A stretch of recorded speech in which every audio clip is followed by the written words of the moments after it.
Even though high inflation may be eating into your higher paycheck, there's a good chance you might be getting paid more right now as compared to before COVID-19 exploded. Financial experts say in many industries across the state, the pandemic has certainly forced wages to shift up.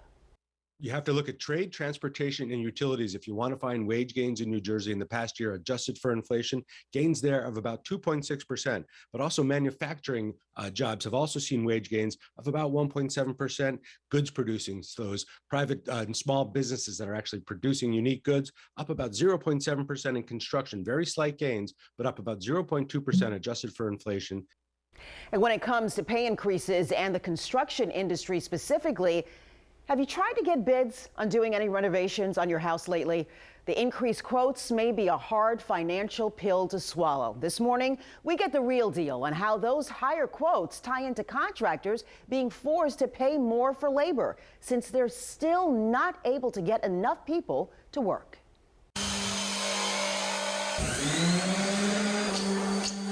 I'm paying top dollar. Atif Dukes owns Dukes & Dukes Construction. You sanded it down already? He says contractors like him are overbooked right now. Material costs are up, and so is the cost of labor to get the jobs done. Yeah, it's crazy.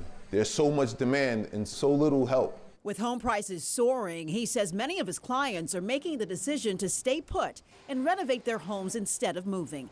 As a result, contractors can hardly keep up with the demand. I don't do masonry, but I went to a mason and he told me he was 2 years out. With so much work and less available workers, the pay scale goes up, but he can't afford to let that jeopardize his way of life. Because at the bottom line, this is a business that we rely on to feed our families, and our margins are very low. That's why Atif has come up with one way to offset the higher labor costs. Most of the guys I'm finding, I'm going to vocational schools, different community programs trying to find workers that are younger. A lot of inexperienced guys want top pay. He wishes he could have as much control over the cost of materials. And some homeowners, not all, don't understand that.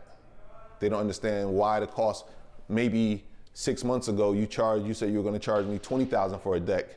Now it's $40,000 for a deck.